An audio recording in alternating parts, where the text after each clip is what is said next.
श्री गणेशाय नमः। श्री नवनाथ महाराज की जय।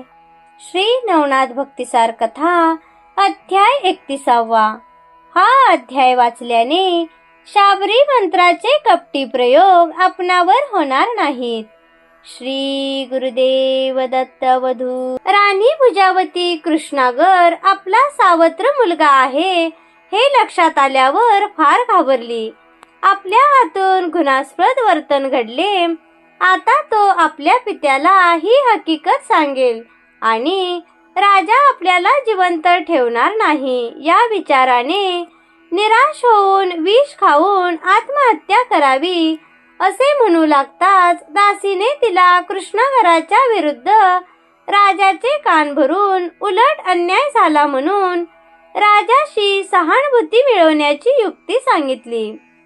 राजा शिकारीवरून आला. पंचारथी घेऊन राणी भुजावती समोर स्वागताला आली नाही हे पाहून तिच्या प्रकृतीच्या काळजीने घाईने भुजावतीच्या महालात गेला. राणी मंचकावर झोपली होती. तोंडही लहान झाले होते. राजाने प्रेमाने चौकशी केली तेव्हा कृष्णागराने आपल्या महालात घुसून आपल्यावर जबरदस्ती करण्याचा प्रयत्न केला व राजाला सांगितले. राजा भुजावतीच्या सांगण्यावर क्रोधित झाला. त्याने कृष्णागरला पकडून आणण्याची सेवकाला आज्ञा केली व सोन्याच्या चौरंगावर बांधून ठेवले. त्यानंतर सेवकाकरवी त्याचे दोन्ही हात व दोन्ही पाय गुडघ्यापासून तोडून टाकण्याची आज्ञा करून त्याला नगराच्या चौकात टाकून दिले. गोरक्षनाथ व मच्छिंद्रनाथ भिक्षा मागत चाललेले असताना चौकात लोकांची गर्दी बघून तेथे गेले. लोक हळहळत होते. भुजावती राणी व शशांकर राजाला दूषण देत होते. मच्छिंद्र गोरक्षांनी कृष्णागरला आपल्या बरोबर नेण्याचे ठरविले. त्यासाठी ते राजाकडे आले व त्यांनी राजाकडे कृष्णागरला आपल्या बरोबर जाण्याची संमती मागितली. हात पाय नसलेल्या कृष्णागरचे तुम्ही काय करणार याची तुम्हाला सेवा करावी लागेल म्हणून राजाने शंका घेतली. परंतु याबद्दल तुला पंचायत काय म्हणून मच्छिंद्रनाथांनी राजाला फटकारले. साधूचा राग ओढून घ्यायला नको आणि असा कृष्णागर डोळ्यासमोर नको म्हणून राजाने त्यांना परवानगी दिली. कृष्णगराला चौरंगावर पाहिले म्हणून त्याचे नाव चौरंगीनाथ झाले. त्याला घेऊन ते नगराच्या बाहेर आले.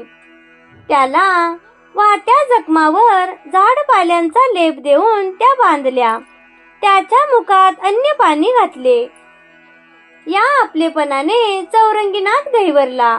दृष्ट लोकांच्या सहवासातून सोडवून मायेने वागविणाऱ्या लोकांच्या सहवासाची त्याला गोडी लागली. गोरक्ष व मच्छिंद्रनाथाला त्या क्षणी त्याला नवे हातपाय उत्पन्न करण्याचे सामर्थ्य होते. परंतु त्याच स्थितीत त्याच्याकडून तपश्चर्येचे कार्य करून घ्यायचे असल्याने त्यांनी चौरंगीनाथाला बद्रिकाश्रमात शिवमंदिरात जरा वेळ ठेवले व खाली जाऊन एक गुहा शोधून काढली. नंतर त्या गुहेत त्याला नेऊन ठेवले. गुहेच्या तोंडावर शिळा ठेवीत म्हणाले, जोपर्यंत तू या शिळेवर नजर कायम ठेवशील तोपर्यंत ही स्थिर राहील.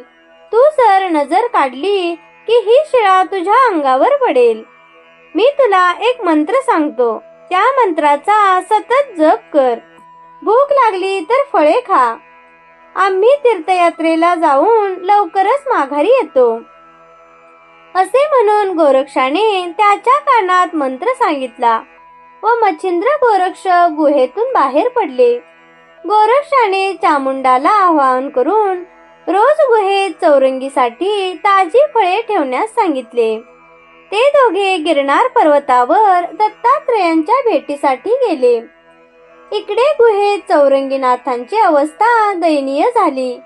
त्याला हातपाय नसल्याने तोंड खाली वळवून फळे खावी लागणार व शिळेवरची दृष्टी हल्ली तर शिळा अंगावर पडणार असे धर्मसंकट पडले.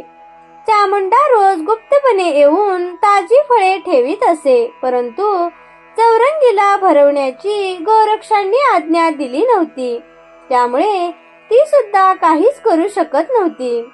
अशा स्थितीत फक्त तोंडाने गोरक्षाने दिलेला मंत्र जप करण्याशिवाय तो काहीच करू शकत नव्हता.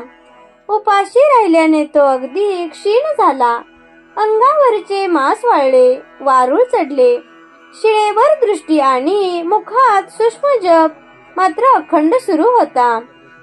श्री नवनाथ महाराज की जय.